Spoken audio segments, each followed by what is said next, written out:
The official death register in Richmond, Virginia, records Governor Fairmont's wife, Catherine Fairmont, as having died of natural causes in November of 1847. The matter on paper was closed, but documents sealed deep within the state archives for more than 100 years suggest a far more disturbing truth. They speak of 5 enslaved men housed in isolated quarters, their rooms linked by a network of underground corridors leading directly beneath the governor's mansion. They hint at a troubling pattern of unexplained pregnancies among the household staff. And they describe a sudden fire, one that consumed an entire wing of the estate just hours after Catherine Fairmont's body was found. In the weeks that followed her death, the Virginia General Assembly convened 3 emergency sessions behind closed doors. Every legislator present was required to sign a strict confidentiality oath, one so binding it was not scheduled to expire until 1947. No official record reveals what was discussed during those meetings.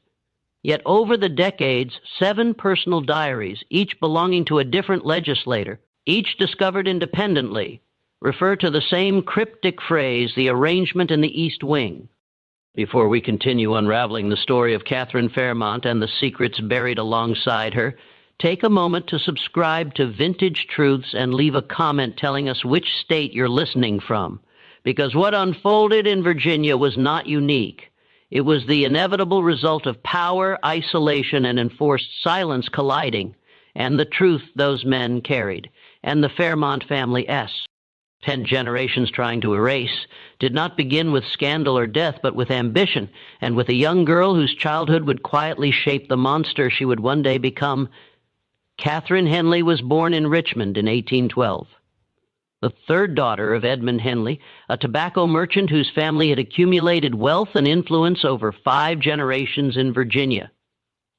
The Henley Mansion on Gray Street was one of the finest in Richmond, with imported furniture from England, crystal chandeliers from France, and a staff of 43 enslaved people who maintained the household with invisible efficiency. Catherine's childhood was one of privilege, but also of suffocating expectation. Her 2 older sisters had married well, one to a congressman, another to a plantation owner with holdings in 3 companies. Unties. Catherine was expected to do the same, to be beautiful, accomplished, obedient, and silent. She learned to play the piano, forte, to embroider, to speak French, to manage a household. She attended the finest finishing school in Richmond, where young ladies were taught that their purpose was to be ornaments to their future husbands, to produce heirs, and to never ever express an opinion on matters of substance. But Catherine was not like her sisters. She was intelligent, curious, and deeply resentful of the cage that society had built around her. She read books that were considered inappropriate for young ladies, philosophy, history, political theory. She listened at doors when her father entertained politicians and businessmen, absorbing conversations about power, money, and influence. And she watched with growing fascination and horror the absolute power that white people held over the enslaved people in her household. She was 12 years old when she first understood what that power meant. One of the housemaids, a girl named Rose, who was only a few years older than Catherine, had been caught stealing food from the kitchen. The punishment was swift and brutal. Rose was tied to the waist and whipped in the courtyard while the entire household staff was forced to watch. Catherine watched from her bedroom window, hidden behind the curtain, and felt something shift inside her. It wasn't horror at the violence, though she recognized that she should feel that it was something else entirely, a dark, thrilling realization that some people had the power to inflict pain and others had no choice but to endure it. She began to experiment with that power in small ways. She would give orders to the enslaved children who worked in the house, watching to see how far she could push them before they showed fear or resentment. She would report minor infractions to her mother, knowing that punishment would follow. She would create situations where enslaved people would fail at tasks, then watch as they were disciplined. Her mother noticed and was pleased. "You have a firm hand," she told Catherine approvingly. "That will serve you well when you manage your own household." Her father noticed too, but with less approval.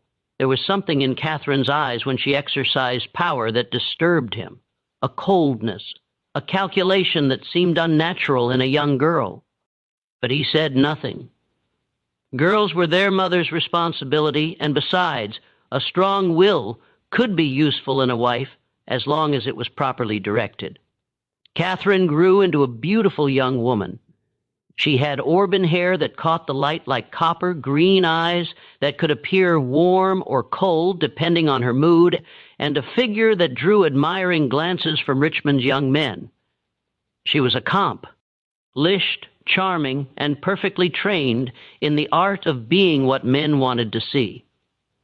But beneath the surface, Catherine was seething with rage at the limitations placed on her. She watched her father make business decisions.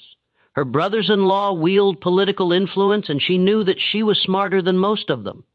But she would never be allowed to own property in her own name, to vote, to any legal existence separate from her father or future husband. In the eyes of the law, she was barely more than property herself. Valuable property, to be sure, but property nonetheless. The only power she would ever have was the power over those beneath her in the social hierarchy, and she intended to use it. Thomas Fairmont entered her life in 1830 when Catherine was 18. He was 32, a widowero. Whose first wife had died in childbirth along with the baby. He was handsome in a stern way, educated, ambitious, and looking for a wife who could help him navigate Richmond society as he built his political career. Catherine's father saw an excellent match. Fairmont owned a profitable plantation, had connections throughout Virginia, and was clearly destined for political success. Catherine saw an opportunity. She set out to make Thomas Fairmont fall in love with her, or at least to make him believe he had. She was charming, attentive, and careful to appear just intelligent enough to be interesting, but not so intelligent as to be threatening. She laughed at his jokes, asked thoughtful questions about his political ambitions, and presented herself as the perfect political wife, beautiful, accomplished, and completely devoted to supporting his career. They were married in June 1831 in a ceremony at St. John's Episcopal Church that was attended by everyone who mattered in Richmond society. Catherine was 19 years old, and she believed that marriage would give her the power and independence she craved. She was wrong. Thomas Fairmont was not a cruel husband by the standards of his TI. He provided well for Catherine, gave her a generous household allowance, and treated her with the distant courtesy that was considered appropriate between spouses of their class. But he also made it clear that she was to have no involvement in his business or political affairs, that her role was to manage the household and produce heirs, and that he expected her to be obedient and unquestioning. Catherine found herself in a new cage, one that was gilded and comfortable, but still a cage. She had traded her father's authority for her husband's and gained nothing in the process. The first few years of marriage were marked by disappointment and growing resentment. Catherine did not become pregnant, despite Thomas's regular visits to her bedroom, visits that were dutiful, brief, and entire. Lie focused on the production of an heir. She underwent examinations by doctors who poked and prodded her and declared that there was no obvious reason for her failure to conceive. The implication was clear. The fault was hers, and she was failing in her primary duty as a wife. Thomas never said anything directly, but Catherine could see the disappointment in his eyes, could hear the whispers at Sochi. Al gatherings, a wife who couldn't produce children was a failure, and Catherine had spent her entire life being told that failure was unacceptable. She began to withdraw from society, spending more time alone in the Fairmont plantation house in Hanover County. Thomas was often in Richmond, attending to business and political matters, and Catherine was left to manage the household and the plantati, on's enslaved workforce. It was during this period of isolation that Catherine began to develop what would later become the arrangement. The Fairmont plantation had over 100 enslaved people working the tobacco fields, maintaining the grounds, and running the household. Catherine, as mistress of the plantation, had absolute authority over all of them. She could order them to do anything, punish them for any reason or no reason at all, and no one would question her decisions. She began to exercise that power in increasingly disturbing ways. She would summon enslaved men to her sitting room and order them to stand for hours while she read or did needlework, watching them struggle to remain still, to hide their discomfort. She would create impossible tasks, ordering a room to be cleaned to perfection, then finding fault with invisible specks of dust and ordering it cleaned again. She would pit enslaved people against each other, rewarding one and punishing another for the same behavior, watching how they scrambled to please her, to avoid her displeasure. The enslaved people on the Fairmont plantation learned to fear Catherine in a way that was different from their fear of the overseer, or even of Thomas Fairmont himself. The overseers were brutal but predictable. If you worked hard and followed the rules, you could usually avoid the worst punishments. Thomas Fairmont was distant and largely indifferent as long as the plantation ran smoothly and produced profit. But Catherine was capricious, creative in her cruelty, and seemed to take genuine pleasure in exercising her power. He would smile while ordering punishments, speak in a soft, sweet voice while describing exactly how a transgression would be addressed. The enslaved people whispered that there was something wrong with her, something broken inside that made her enjoy their suffering. In 1838, Thomas Fairmont was elected governor of Virginia. It was the culmination of years of political maneuvering, and he was triumphant.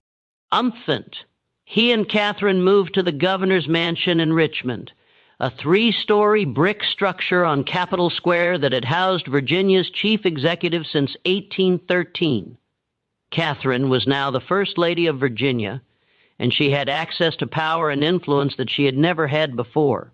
But she quickly discovered that even this elevated position came with constraints. She was expected to host, tease, attend charity events, smile at political dinners, and be the perfect ornament to her husband's career. She had no real power, no real authority, just a more elaborate cage. The governor's mansion employed a staff of 32 enslaved people, and Catherine immediately began to assert control over them. She reorganized the household, changed schedules, and made it clear that she expected absolute obedience and perfection. The staff, most of whom had worked in the mansion for years under previous governors, found themselves walking on eggshells, never sure what would displease the new mistress. But Catherine wanted more than just a well-run household. She wanted something that was entirely hers, a space where she had absolute control, where she could exercise power without any oversight or interference. In the spring of 1840, she conceived of the arrangement. The east wing of the governor's mansion housed Catherine's private apartments, a bedroom, a sitting room, a small library, and a dressing room. The rooms were spacious and well-appointed, with high ceilings, large windows, and fireplaces in every room. Directly beneath these rooms was a section of the basement that had been used for storage, old furniture, trunks of linens, boxes of papers from previous administrations. Catherine looked at that basement space and saw a possibility. She told Thomas that she wanted to renovate the basement beneath her apartments to create proper quarters for personal servants who would attend to her needs. It was an unusual request. Wealthy women often had enslaved people who worked exclusively for them. Thomas, busy with legislative sessions and political crises, approved the renovation without much thought. He gave Catherine a budget and told her to handle it as she saw fit. Catherine hired workers from outside Richmond, men who didn't know the Fairmont family and wouldn't gossip about the unusual specifications she provided. She wanted the basement divided into 5 separate rooms, each with a door that locked from the outside. She wanted each room furnished with an actual bed, not just a pallet on the floor along with a small table, a chair, and a lamp. She wanted a small kitchen area installed with a stove and storage for food. And she wanted a separate staircase built connecting the basement directly to her private sitting room so that she could access the basement queue orders without going through the main house. The workers thought it was odd, but they were being paid well, and they had learned not to ask questions of wealthy clients. They completed the renovation in 6 weeks, and Catherine inspected every detail personally, making sure that everything was exactly as she had specified. Then she went to the Fairmont plantation in Hanover County and selected 5 men from the enslaved workforce. She chose carefully. She didn't want field hands who would be too rough, too uneducated for her purposes. She wanted men who had been trained for household work, men who could read and write, men who were intelligent enough to understand what was expected of them and desperate enough to comply. Marcus was 28, a skilled carpenter who had built furniture for the planta. Ton House. He was tall and strong, with careful hands and a quiet demeanor. He had a wife and 2 children on the plantation, and he lived in constant fear that they would be sold away. James was 26, light-skinned enough that rumors circulated about his parentage. He had worked in the plantation house since he was a boy, serving meals and maintaining the rooms. He could read and write, skills that made him valuable but also dangerous. Literate slaves were always watched more carefully, always suspected of planning escape or rebellion. William was 30, a blacksmith who had been trained by his father. He was powerfully built with arms like tree trunks from years of working the forge.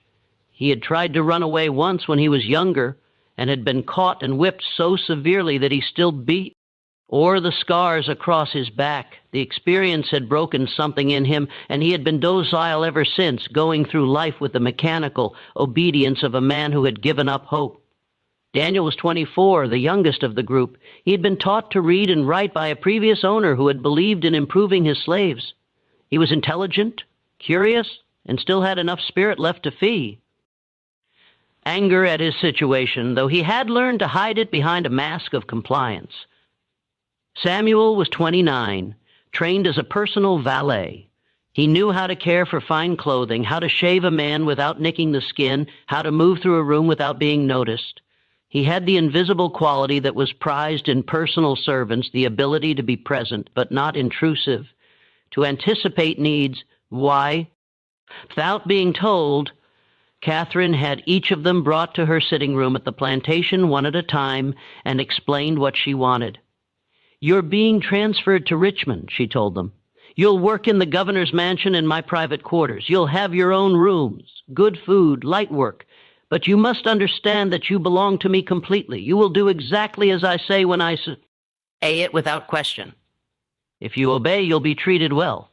If you disobey, or if you ever speak to anyone about what happens in the East Wing, you'll be sold to the Deep South, to the sugar plantations in Louisiana, where slaves last an average of 7 years before they work themselves to death. Do you understand?" Each man understood. They had no choice but to understand.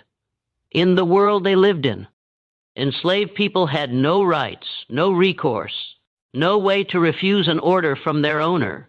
They could only obey and hope to survive. In May 1840, the 5 men were transported to Richmond and installed in the basement quarters beneath Catherine's apartments. The door at the top of the private staircase was fitted with a heavy lock, and Catherine kept the only key on a chain around her neck. The arrangement had begun. For the first few weeks, Catherine's demands were relatively benign. She would summon one of the men to her sitting room and have him tend the fire or move furniture or read aloud from a book while she did needlework. She was testing them, watching to see how they responded to her orders, how quickly they obeyed, whether they showed any signs of resistance or resentment. They learned quickly that absolute obedience was the only way to avoid punishment. Catherine had a system of rewards and punishments that was both calculated and capricious. A man who pleased her might receive extra food or a warmer blanket or a few hours of freedom to walk in the mansion gardens under supervision. A man who displeased her by moving too slowly or failing to anticipate her needs or showing any hint of independent thought would be locked in his room without food, or forced to stand in the cold basement for hours, or subjected to other creative torments that left no visible marks, but inflicted psychological torture.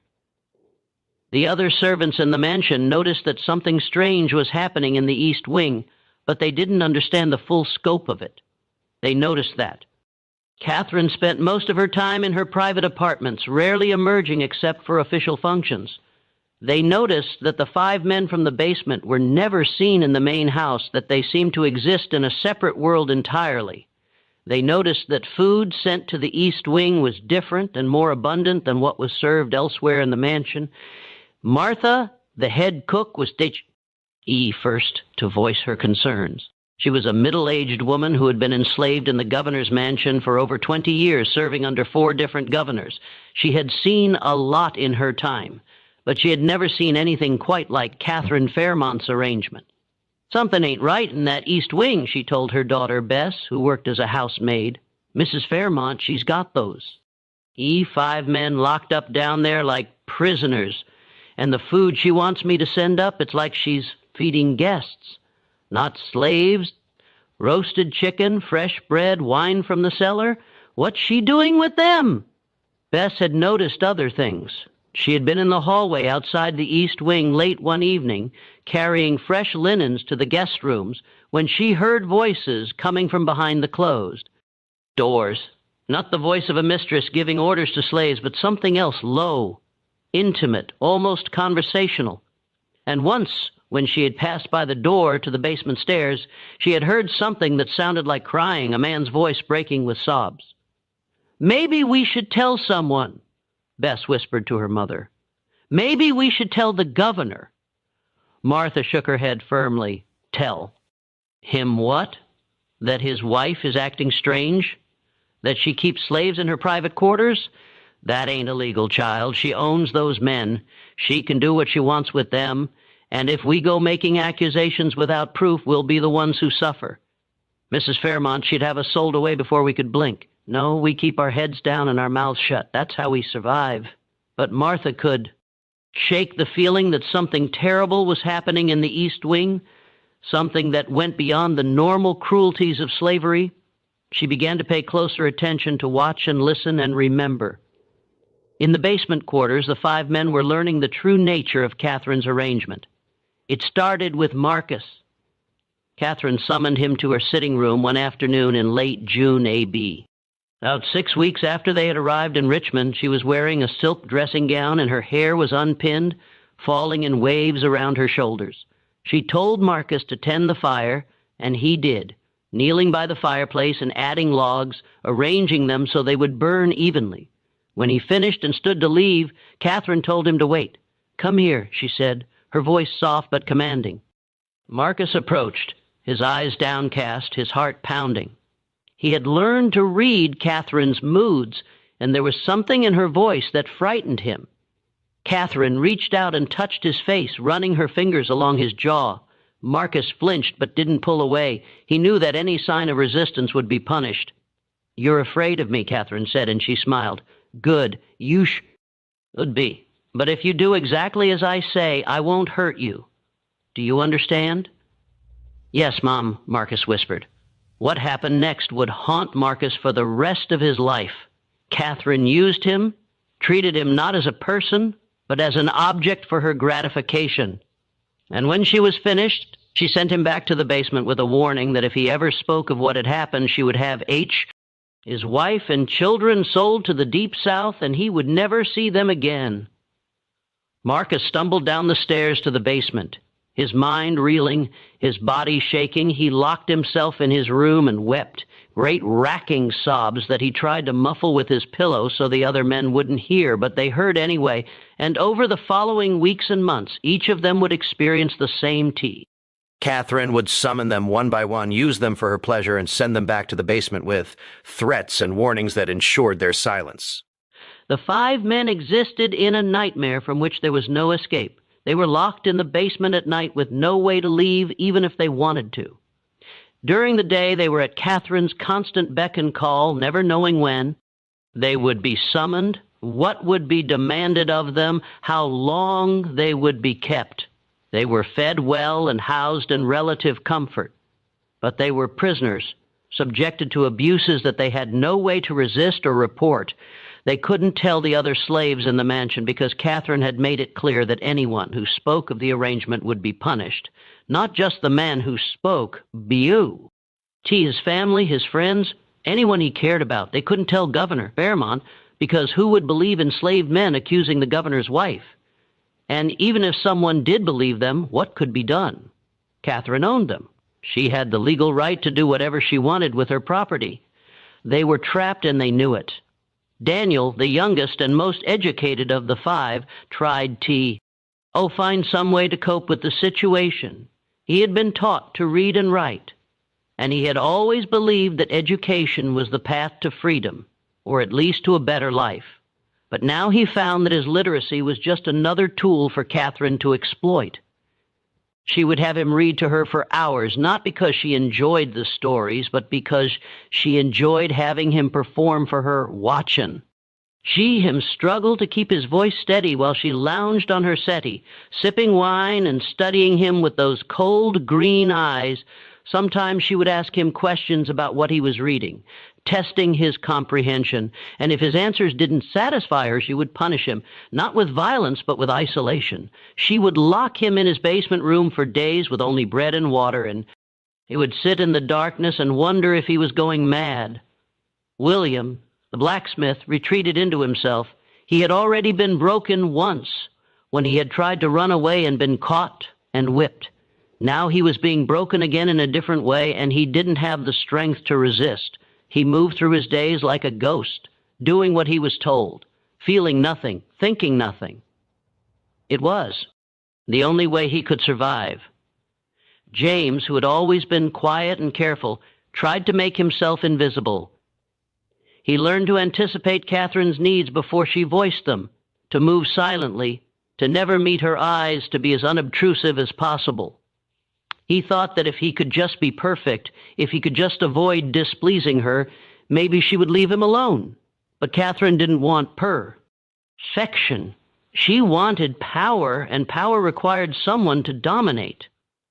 Samuel, the valet, tried a different approach. He tried to please Catherine, to give her what she wanted before she had to demand it, to make himself valuable enough that she would treat him better. It didn't work. Catherine didn't want a willing participant. She wanted submission, fear, absolute control. Samuel's attempts to please her only seemed to irritate her, and she punished him more frequently than the others, as if his compliance was an insult to her authority. Marcus the carpenter was the one who suffered most visibly. He had a wife and children on the plantation, and the thought of them kept him alive, but also tortured him.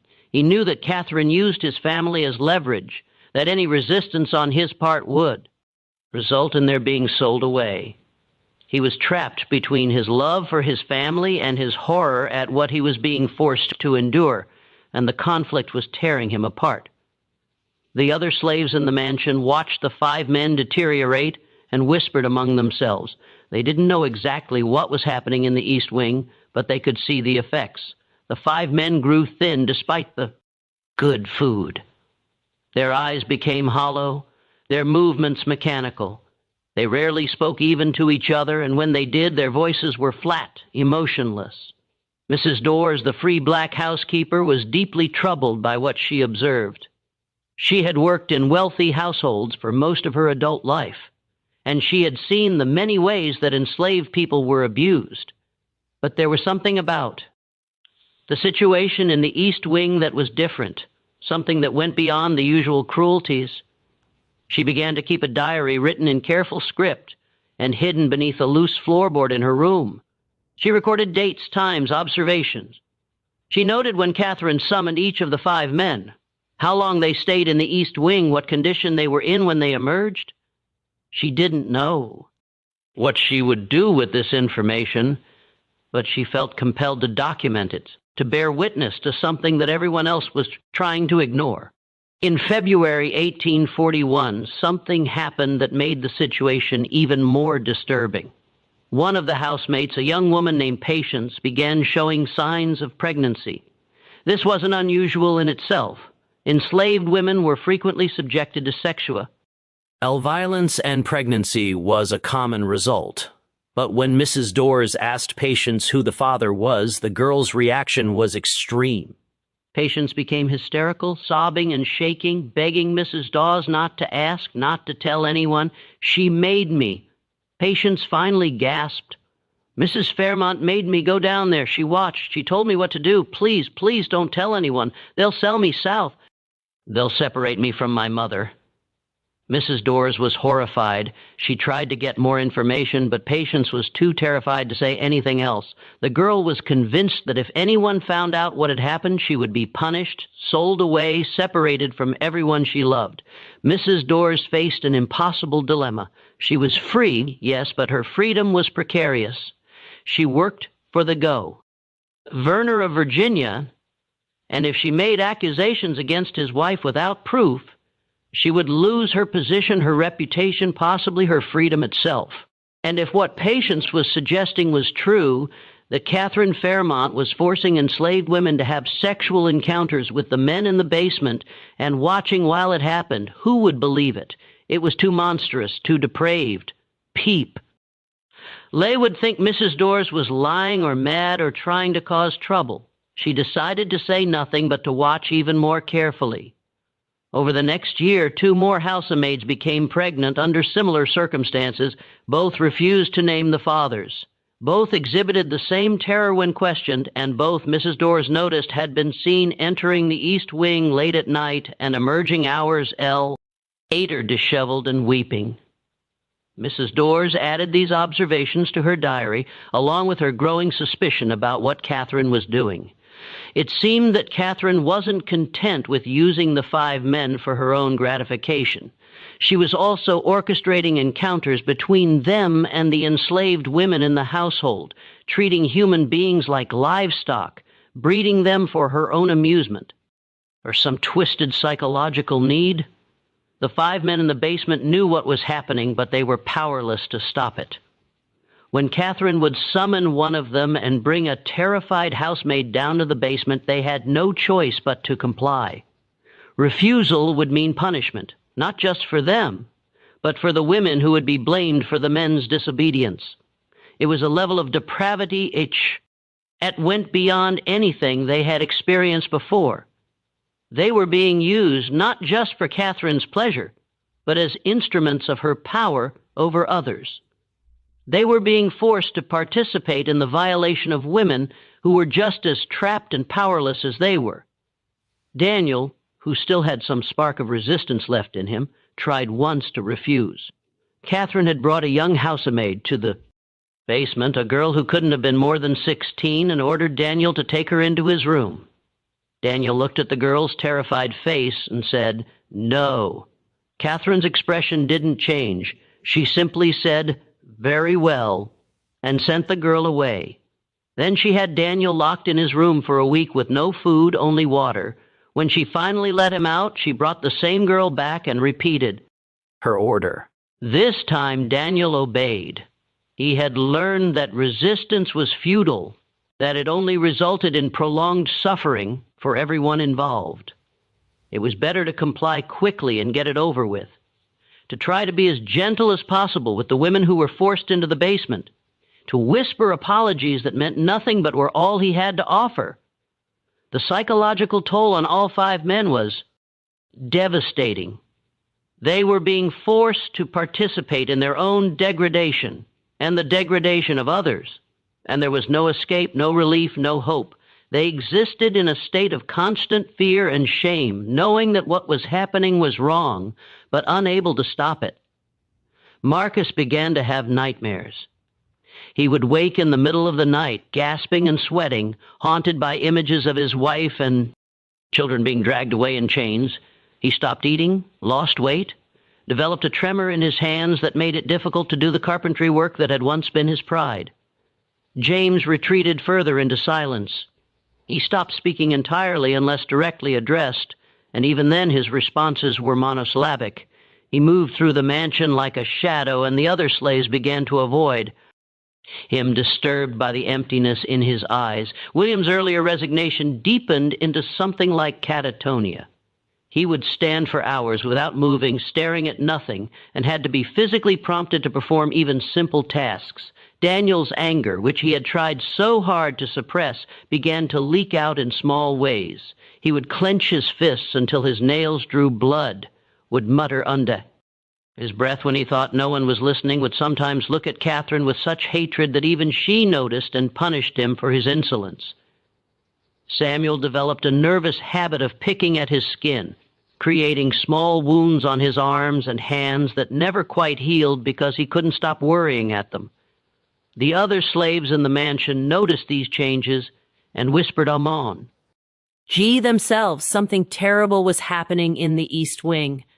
Something that was destroying these 5 men from the inside out. But no one knew what to do about it. And so they did nothing. Governor Fairmont, meanwhile, was oblivious to what was happening in his own house. He was consumed with his political career, with legislative battles and party politics and the constant maneuvering requie. To maintain power in Virginia's fractious political landscape.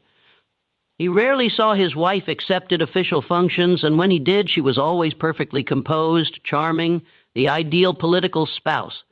He had long since stopped visiting Catherine's bedroom. Their marriage had become one of convenience and appearance, and both of them seemed content with that arrangement.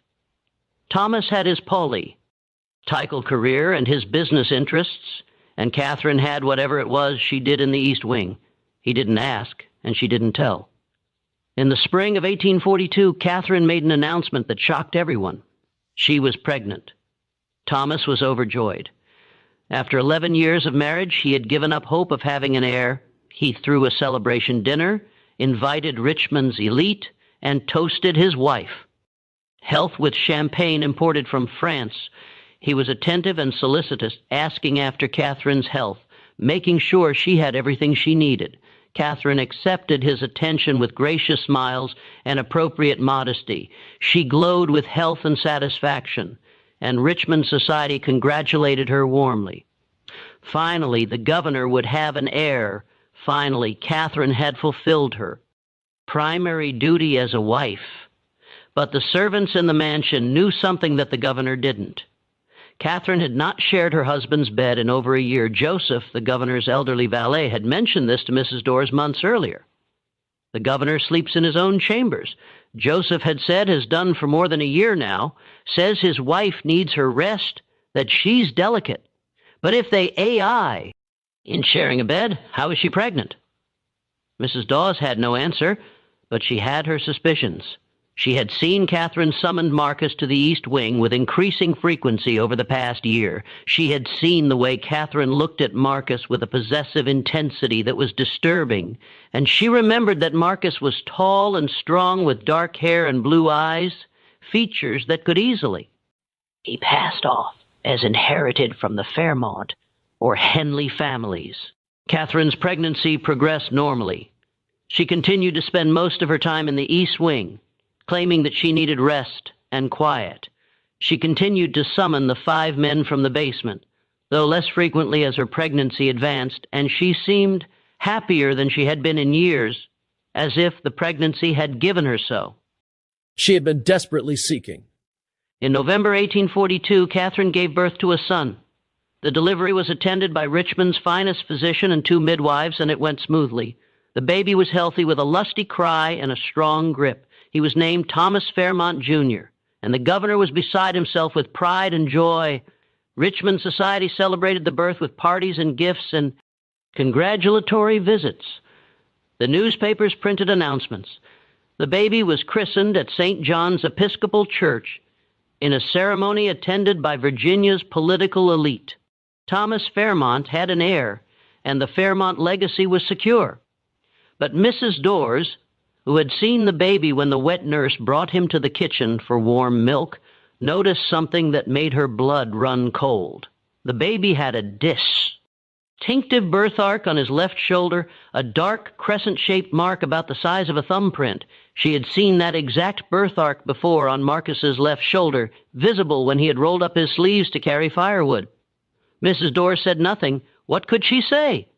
That the governor's son might be the child of an enslaved man. It was unthinkable. It was dangerous. It was a secret that could get everyone in the household killed. But she wrote it in her diary, dated and detailed, and hid the book away. In the basement quarters, Marcus knew the truth. Catherine had told him with cruel satisfaction that the child was his. She had used him to produce the heir that she couldn't produce with her husband, and now she had proof of her power. A child who would inherit the Fairmont fortune and name. A child who carried Marcus's blood but would never know his true father. Marcus was devastated. He had a son, but that son would grow up as a white child, as the governor's heir, as a slave owner. His son would never know him, would never know the truth. And Marcus would have to watch from a distance, unable to claim his child, unable to protect him, unable to do anything but serve the Wuma, who had stolen his child and his life.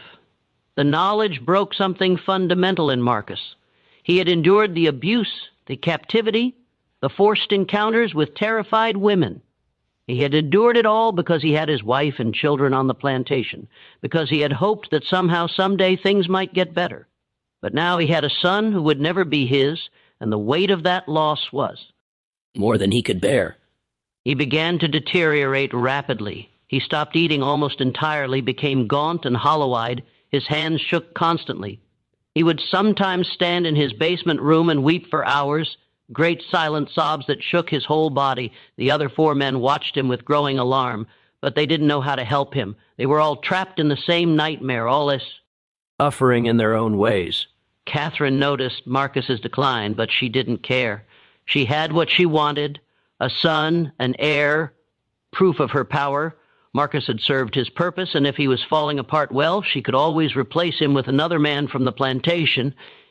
The years that followed were marked by a strange, tense normalcy. Catherine continued her arrangement in the East Wing.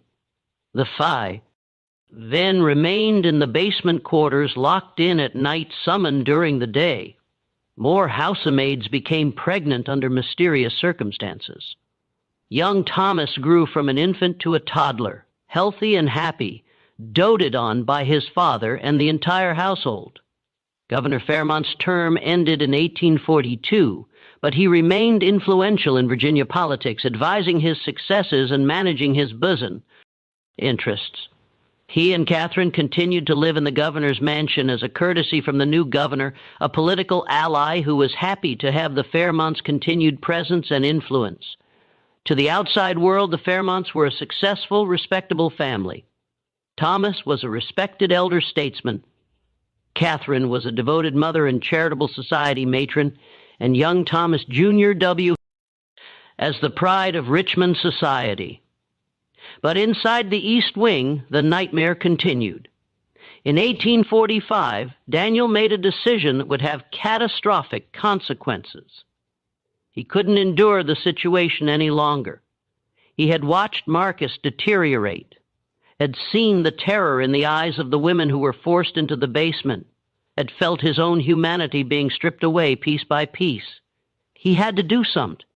Hing had to try to get help, even if it meant risking everything. He managed to smuggle a letter out of the mansion. How he did it, no one ever knew for certain. Perhaps he bribed a delivery boy with a coin he had somehow acquired. Perhaps he slipped it into a merchant's cart when no one was looking. Perhaps he passed it to a sympathetic, free black person in the market during one of the rare OCC Asians when he was allowed outside under supervision. However he did it, a letter written in Daniel's careful handwriting reached the offices of the Richmond Enquirer, the city's most prominent newspaper.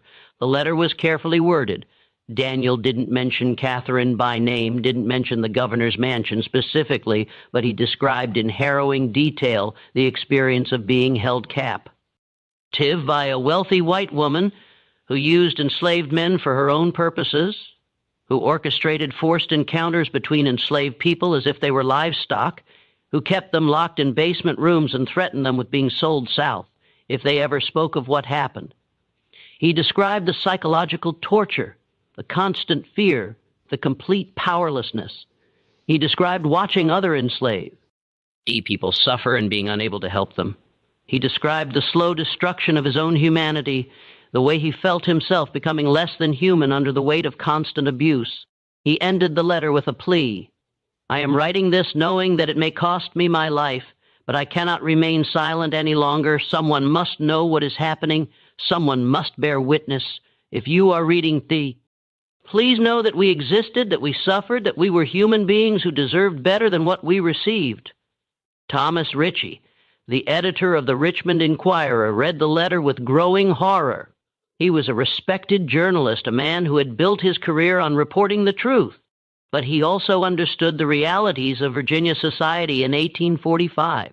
Slavery was legal, enshrined in law, and Custom-enslaved people had no legal rights, no recourse, no way to seek justice. Their testimony was not admissible in court, and their experiences were not considered worthy of public concern. If he published this letter, what would happen? Would anyone believe it? Would it make any difference? Or would it simply cause a scandal that would destroy the newspaper's reputation and possibly put the letter writer in even greater danger? Ritchie wrestled with the decision for days. He showed the letter to his most trusted colleagues, and they debated what to do. Some argued that the letter should be published, that the truth needed to be told regardless of the consequences. Others argued that publishing it would be futile and dangerous, that it would accomplish nothing except to put the letter W. writer and possibly other enslaved people at risk. In the end, Ritchie made a decision that he would regret for the rest of his life. He decided not to publish the letter, but he didn't destroy it either. He locked it in his desk drawer, where it would remain for decades, a piece of evidence too dangerous to reveal, but too important to discard. Daniel's attempt to seek help had consequences that he couldn't have anticipated. Catherine discovered the letter. How she found out about it, no one knew for certain. Perhaps someone at the newspaper mentioned it to her political contact, and word filtered back to the Fairmont circle. Perhaps one of the enslaved people in the mansion had seen Daniel writing and reported it, hoping to gain favor or avoid punishment. Perhaps Catherine simply noticed a change in Daniel's demeanor, a hint of defiance or hope, and investigated until she uncovered the truth. However, she found out her reaction was explosive. She summoned Daniel to her sitting room and confronted him with what she knew. She didn't have the letter itself, but she knew that he had written something, had tried to send it outside the mansion, had attempted to expose her. Catherine flew in, to a rage unlike anything the household had ever witnessed. She screamed at Daniel, called him ungrateful and treacherous, accused him of betraying her after all she had done for him. The other servants could hear her voice throughout the mansion, shrill and furious, and they cowered in their rooms, terrified of what would happen next. Daniel stood in the sitting room and took her abuse in silence. He had known that this might happen, had accepted the risk when he wrote the letter. He had hoped that the letter would reach someone who could help. But even if it didn't, at least he had tried. At least he had refused to remain silent. When Catherine finally exhausted herself with screaming, she made a decision. Daniel had to be removed immediately and permanently. He was too dangerous, too defiant, too likely to try again. She summoned 2 men from the Fairmont plantation, overseers known for their brutality and their absolute loyalty to the Fairmont family. They arrived in Richmond the next day, and that night they took Daniel away. The official story was that Daniel had run away, that he had been caught by slave catchers in Petersburg and sold to a plantation in Alabama. But our 4 men in the basement quarters knew the truth, or at least suspected it. They had heard Daniel being dragged from his room in the middle of the night, had heard his muffled cries, had heard the sound of a wagon leaving the mansion grounds. They never saw Daniel again, and they never learned what happened to him. He simply disappeared, erased from the household records as if he had never existed. Ed Daniels' disappearance had a profound effect on the remaining 4 men. If there had been any hope left in them, any thought of resistance or escape, it died with Daniel's removal. They understood now that Catherine's power was absolute, that there was no help coming, no way out. They could only endure and try to survive. Marcus, who had already been deteriorating, grew worse. He stopped speak entirely, even when directly addressed.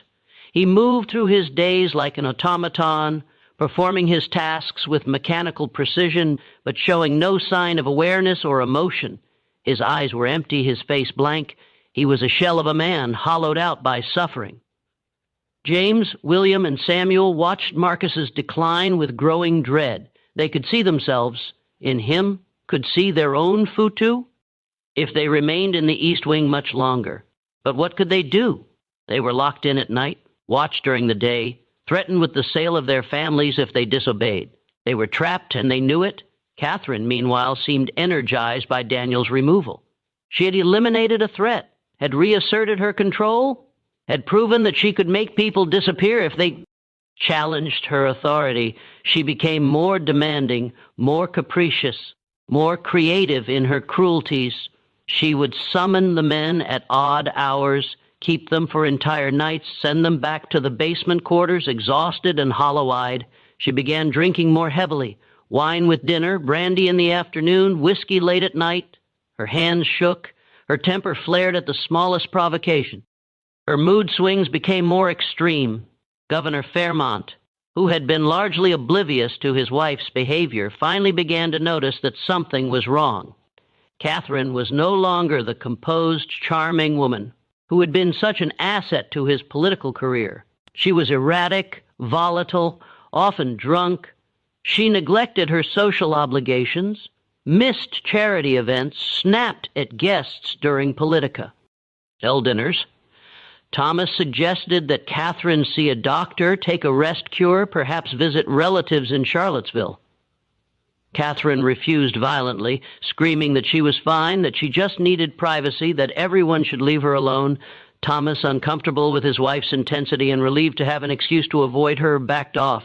He spent more time at the plantation, more time in political meetings, more time anywhere but the governor's mansion.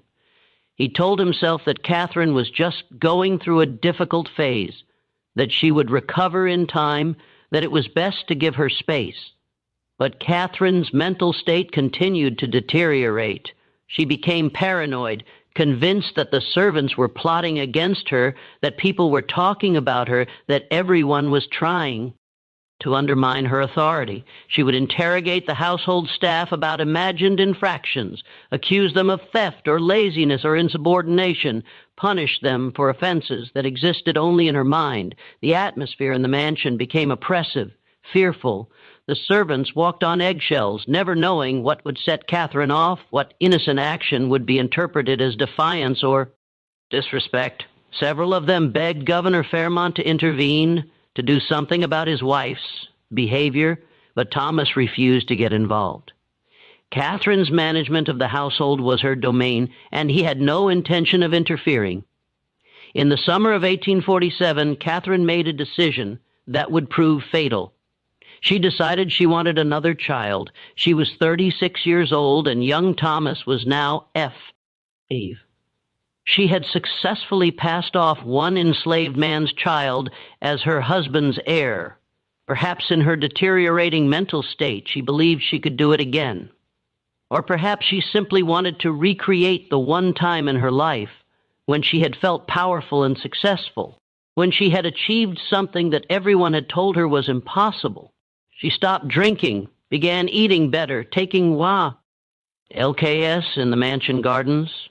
She attended church services again, smiled at social gatherings, played the role of devoted wife and mother. To the outside world, it seemed that Catherine was recovering, that whatever crisis she had been going through was over. But in the East Wing, she intensified her demands on the 4 remaining men. She summoned Marcus repeatedly, trying to recreate the circumstance. CES that had led to Thomas Jr.'s conception. But Marcus was too broken, too far gone. He could barely function, could barely respond to her demands. Catherine grew frustrated, then angry. She berated Marcus for his weakness, his uselessness, his failure to give her what she wanted. She punished him by locking him in his room for days at a time, by withholding food, by subjecting him to verbal abuse that was as cruel as any physical torture. In October 1847, Marcus made a decision. He couldn't endure anymore. He couldn't live with what he had become, with what he had been forced to do, with the knowledge that his son was growing up in the same house but would never know him. He couldn't live with the constant fear, the constant pain, the constant degradation.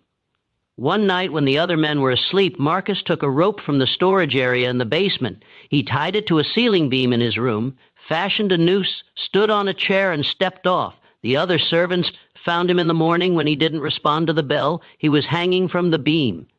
His body, still and cold, his face peaceful for the first time in years. There was no note, no explanation, just a body swinging gently in the dim light of the basement. James, William, and Samuel stood in the doorway of Marcus's room and stared at his body, and they understood. Marcus had found the only escape available to him. He had chosen death over continued suffering, and none of them could blame him it. Catherine's reaction to Marcus's suicide was not grief or remorse. It was fury. She raged that Marcus had been weak, that he had been selfish, that he had ruined everything. She ordered his body removed immediately, buried in the slave cemetery, without ceremony or marker. She demanded that another man be brought from the plantation to replace him, as if Marcus were a broken tool that simply needed to be swapped out for a new one. But Governor Fairmont, who had returned to Richmond for a political dinner and been informed of the suicide, finally began asking questions. Why had Marcus been in the basement? Why were there separate rooms down there? Why did his wife keep these men isolated in the East Wing? What exactly was happening in his house? Thomas had ignored the whispers and rumor. Horace, for years, had convinced himself that whatever Catherine was doing was her own business, but a man had killed himself in the basement of the governor's mansion, and that couldn't be ignored. It was a scandal waiting to happen, and Thomas's political instincts finally overcame his willful blindness. He began investigating quietly and discreetly. He spoke to Joseph, his valet, who told him about the locked doors and the strange hours that the men in the basement kept. He spoke to Martha, the cook, who told him about the unusual food orders and the way Catherine treated the 5 men differently from other slaves. And finally, he spoke to Mrs. Dawes, who had been waiting for years for someone to ask the right questions. Mrs. Dawes showed Thomas her diary. She walked him through years of car. Eeful observations, dated entries, detailed accounts of what she had seen and heard. She told him about the pregnancies, the locked doors, the terror in the housemaid's eyes. She told him about Daniel's disappearance and the letter to the newspaper. She told him about Marcus's deterioration and the birthmark on young Thomas Jr., his shoulder. Thomas Fairmont read the diary with growing horror. He as not a particularly moral man by modern standards. He owned over 100 slaves and had built his wealth on their labor. But even he was shocked by what his wife had done. The sexual abuse, the forced breeding, the psychological torture, the possibility that his own son was actually the child of an enslaved man. It was beyond anything he had imagined. But Thomas's primary concern was not the ring of the enslaved people in his household. It was the potential scandal if word got out about Catherine's arrangement. If the truth about young Thomas Jr.'s parentage became known, it would destroy the Fairmont name forever. Thomas would be a laughingstock. His political career would be over. His business interest would suffer. His family's reputation would be ruined. He had to contain the situation immediately and completely. On the evening of November 12, 1847, Thomas confronted Catherine in the East Wing. No one knows exactly what was said during that confrontation. The servants heard shouting, the crash of breaking glass, Catherine's voice rising to a shriek. They heard Thomas's voice cold and furious, demanding answers. They heard Catherine screaming that she had done nothing wrong, that the slaves were hers to do with as she pleased, that he had no right to judge her, that she had given him an heir when he couldn't give her one himself. And then suddenly, silence. The servants waited in the hallway, afraid to enter. Mrs. Dawes finally knocked on the door. There was no answer. She opened it slowly. Catherine Fairmont was lying on the floor of her sitting room, her face purple, her eyes bulging, her hands clawed at her throat. She was dead. Governor Fairmont stood over her, his face ashen, his hands shaking. She collapsed, he said hoarsely. She was screaming, and then she just collapsed. Her heart, I think, or apoplexy. She just fell. Mrs. Dawes looked at Catherine's body, at the broken glass on the floor, at the overturned furniture. She looked at Thomas's Hahn DS, which bore no marks of violence, and at Catherine's throat, which showed no signs of strangulation. It was possible that Catherine had died of apoplexy brought on by extreme emotion. It was also possible that Thomas had helped her along, though there was no evidence of it.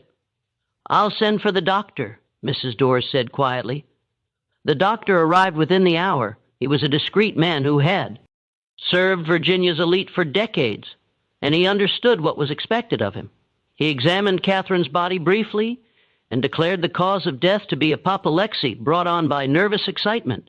It was a convenient diagnosis, vague enough to be unverifiable, respectable enough to avoid scandal, and plausible enough that no one would question it. Catherine was buried 3 days later in Hollywood. Cemetery in the Henley family plot.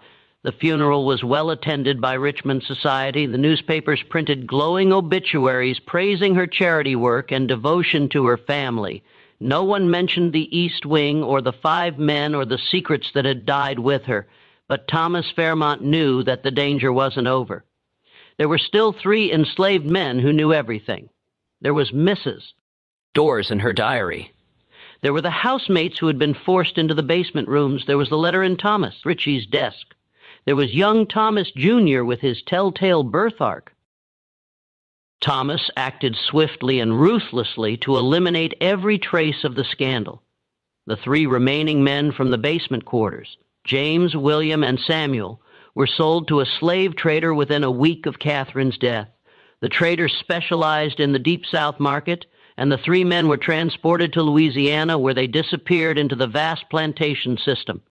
Thomas made sure they were sold to different owners in different parishes, ensuring they would never see each other again and never have the opportunity to tell their story together. The housemaids who had been forced into the basement were also sold, scattered across Virginia and the Corollas, separated from their families and communities, silenced by distance and fear. Mrs. Dawes was offered a generous sum of money, more money than she had ever seen in her life, and a letter of recommendation to a family in Philadelphia. The unspoken message was clear. Take the money, leave Virginia, and never speak of what you saw. Mrs. Dawes, practical and aware of how precarious her position was, accepted. She took her diary with her, hidden in her trunk, and left Richmond on a cold December morning. She would live in Philadelphia for the rest of her life, and she would never speak publicly about what she had witnessed in the governor's mansion. Thomas then did something extraordinary. He called an emergency meeting of the Virginia General Assembly's leadership, men he had worked with for years, men who owed him favors, men who understood that the reputation of Virginia's political class was a stake. He told them everything, not because he felt guilty or wanted to confess, but because he needed their help to bury the scandal completely. The legislators were shocked, disgusted, and terrified. If this story became public, it would be a disaster, not just for the Fairmont family, but for all of them. It would fuel abolitionist propaganda in the North, damage Virginia's reputation, raise uncomfortable questions about what happened in the private quarters of the wealthy and powerful, and potentially inspire enslaved people to resist or rebel. They made a decision. The East Wing of the governor's mansion would be closed, renovated, and repurposed. All records related to the enslaved people who had worked there would be lost in a convenient filing error. The household staff would be replaced entirely with new servants who knew nothing of the previous arrangements, and everyone who had attended the meeting would sign a confidentiality agreement binding them to silence for 100 years. The agreement was signed on December 3, 1847. It was witnessed by a notary and locked in the state archives with instructions that it was not to be opened until December 3, 1947. But Thomas was, and finished. He wanted to eliminate every physical trace of what had happened in the East Wing. On the night of December 15, 1847, a fire broke out in the East Wing of the governor's mansion. It started in Catherine's former sitting room and spread rapidly, consuming the entire wing before the fire brigade could contain it. The official report blamed faulty chimney construction, but the servant whispered that Thomas had said it himself, determined to destroy every trace of what his wife had done. The fire destroyed Catherine's sitting room, her bedroom, her library, and the private staircase that led to the basement quarters. The heat was so intense that it cracked the foundation and caused part of the basement to collapse. When the ruins were cleared away, Thomas ordered the basement queue, orders filled in with brick and mortar, sealed off as if they had never existed. The East Wing was rebuilt in 1848 with a completely different layout. The new rooms bore no resemblance to Catherine's private apartments. It was as if that entire section of the mansion had been erased from history. Thomas Ritchie, the newspaper editor who had received Daniel's letter, kept it in his desk until his death in 1854. His son found it while going through his father's papers, and after reading it, made the same decision his father had. It was too dangerous to publish, but too important to destroy. The letter passed through 3 generations of the Ritchie family before being donated to the Virginia Historical Society in 1921, where it was filed away unread in a box of miscellaneous correspondence. Mr. Dores lived in Philadelphia until her death in 1869. Her diary was found among her possessions by her granddaughter, who was horrified by its contents but also recognized its historical importance. She donated it anonymously to the Library of Congress in 1903, where it sat in the manuscript collection uncatalogued and unexamined for decades. Thomas Fairmont lived until 1856, dying of pneumonia at the age of 60. He took his secrets to the grave, and his obituaries praised him as a statesman and a pillar of Virginia society. His son, Thomas Jr., grew up to be a Confederate officer, dying at the Battle of Gettysburg in 1863 at the age of 20. He never knew the truth about his parentage, and the birthmark on his shoulder was noted in his military medical records as a distinguishing mark, crescent-shaped left shoulder. The 3 men who were sold to Louisiana, James, William, and Samuel, left no records of their later lives. They disappeared into the anonymity of slavery, their names appearing in ledgers and bills of sale, but never in any document that recorded their voices, their experiences, or their fates. If they survived until emancipation in 1865, there is no record of it. If they IED to return to Virginia to tell their story, no one documented it. They simply vanished from history as if they had never existed. Marcus was buried in the slave cemetery behind the Fairmont plantation in Hanover County. The cemetery was abandoned after the Civil War, and by the 1920s it had been swallowed by forest. In 1968, a developer clearing land for a housing subdivision discovered the tree and was required by law to relocate the remains.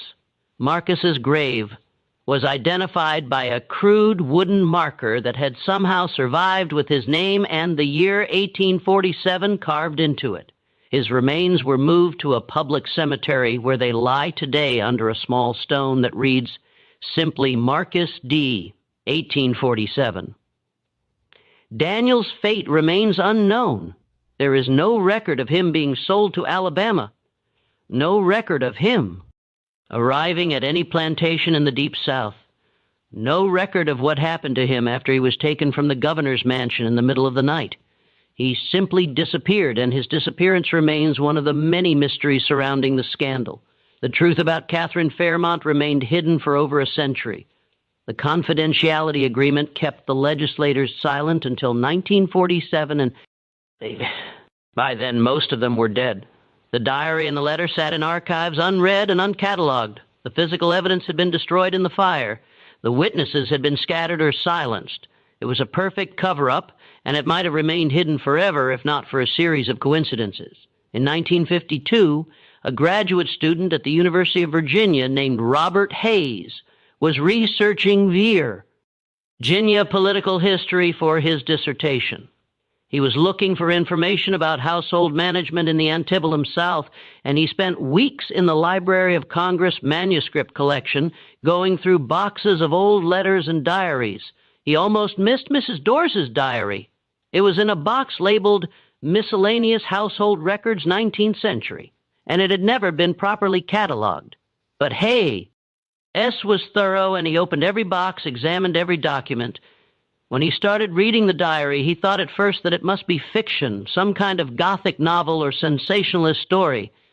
But as he read further, he realized that it was too detailed, too specific, too grounded in verifiable facts to be fiction. Mrs. Dawes had recorded dates, names, events that could be cross-referenced with other historical documents. Hayes brought the diary to his advisor, Professor Margaret Chen, who was stunned by its contents. Together, they began to investigate, cross-referencing the diary with other historical records. They found the sealed General Assembly records in the Virginia State Archives, which had been opened in 1947 as stipulated by the confidentiality agreement. The records confirm that an emergency meeting had been held in December 1847, that a confidentiality agreement had been signed, and that the subject of the meeting had been a matter of extreme delicacy involving the former governor's household. They found Daniel's letter in the Virginia Historical Society archives, filed away in a box of miscellaneous correspondence. The letter was dated 1845, and it described Experie. NCEs that matched what Mrs. Dawes had recorded in her diary. They found property records showing the sale of enslaved people from the Fairmont household in late 1847. 5 men and 3 women, all sold within 2 weeks of Catherine Fairmont's death. They found the fire report from December 1847, which noted that the fire had started in the East Wing and had been unusually intense, almost as if it been deliberately set. They found Catherine's death certificate, which listed the cause of death as apoplexy. They found the household ledger from the governor's mansion, which showed that 5 men had been transferred from the Fairmont plantation to the mansion in May 1840, and that they had been assigned to work exclusively in the East Wing. Everything matched, every detail in Mrs. Dawes's deed. Irie was corroborated by other historical documents. The scandal was real. Hayes wrote his dissertation on the subject, and it was published as a book in 1955, The Hidden Quarters, Sexual Exploitation and Power in Antebellum, Virginia. The book caused a minor stir in academic circles, with some historians praising Hayes for uncovering an important and disturbing chapter of American history, and O.T. Hers criticizing him for sensationalism or for drawing conclusions that went beyond the evidence.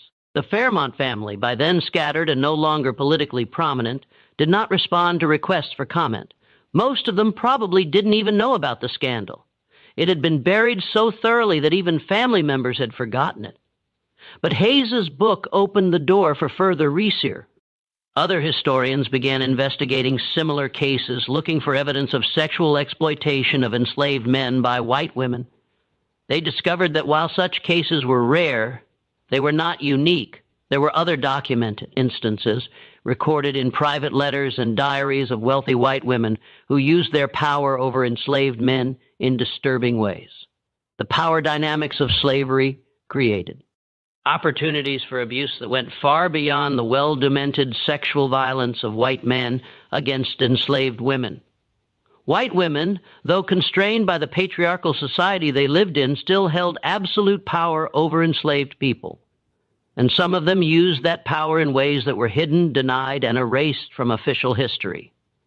In 1967, a historian named Dr. Patricia Williams published a comprehensive study titled Hidden Abuses, Gender, Power, and Sexual Exploitation in the Antebellum South. The book examined dozens of cases similar to Catherine Fairmont's, drawn from private letters, diaries, court records, and oral histories collected from the descendants of enslaved people. Williams argued that the sexual exploitation of enslaved men by white women was far more common than Prev piously believed, but that it had been systematically erased from historical memory because it contradicted the prevailing narratives about both slavery and gender. The scandal of Catherine Fairmont was exceptional, not because it was unique, but because it was documented. Most such cases left no trace. Protected by the same forces that protected Catherine, social pressure, political power, and illegal invisibility of enslaved people whose testimony was not admissible in court and whose experiences were not considered worthy of record. Today, the governor's mansion in Richmond still stands, though it has been renovated and expanded many times since 1847. It serves as the official residence of Virginia's governors, and it is also open for public tours. Tourists walk through its elegant rooms, admiring the period furniture and the portraits of Virginia's governors. There is no plaque mentioning Catherine Fairmont, no marker indicating where the East Wing once stood, no acknowledgement of the 5 men who were held captive in the basement. But if you know where to look, you can still see traces of the original structure. In the basement, there are sections of brick wall that are slightly different in color from the surrounding walls, the places where the separate quarters were filled in and sealed. In the Virginia State Archives, there are gaps in the household records for the governor's mansion between 1840 and 1847, pages that were removed or lost. And in the slave cemetery records for Hanover County, there is a notation for Marcus with the cause of death listed as murder, a term that appears nowhere else in the ledger. The story of Catherine Fairmont raises questions that have no easy answers. How many other women in positions of power exploited those beneath them in ways that were never recorded? How many enslaved people suffered abuses that were so taboo, so unthinkable that even other slaves couldn't speak of them? How many secrets were buried under silence, protected by confidentiality agreements and convenient fires? And perhaps most disturbingly, if Mrs. Dawes hadn't kept her diary, if Daniel hadn't written his letter, if Robert Hayes hadn't stumbled across these documents by chance, would we ever have known this happened at all? The historical record is full of silences, gaps where uncomfortable truths should be. The scandal of Catherine Fairmont survived only because a few people refused to let it disappear completely, even when doing so put them at risk. Mrs. Dawes documented what she saw, even though she knew that speaking out could cost her everything. Daniel wrote his letter, even though he knew it might cost him his life. Thomas Ritchie kept the letter, even though publishing it could have destroyed his newspaper. And Robert Hayes pursued the truth, even though some of his colleagues warned him that the subject was too controversial, too disturbing, too likely to damage his academic career. They preserved the truth because they believed that what happened in the East Wing of the governor's mansion mattered, that the suffering of Marcus and James and William and Daniel and Samuel mattered, that the terror of Patience and the other housemaids mattered. They believed that history should record not just the grand political events and the lives of the powerful, but also the hidden abuses, the secret cruelties, the suffering of those who had no voice. What do you think of this story? Was the truth ever fully exposed, or do sealed archives still hide details no one was meant to find? How many similar scandals were buried just as carefully? No Mrs. Dawes to remember, no Daniel to leave behind a letter, no Robert Hayes willing to pull at the threads until everything unraveled? Leave your thoughts in the comments. And if this forgotten chapter of American history stayed with you and you want more stories drawn from lost records and suppressed truths, subscribe to Vintage Truths, turn on Notify. And share this video with someone who's drawn to historical mysteries. Until the next story, some truths refuse to stay buried.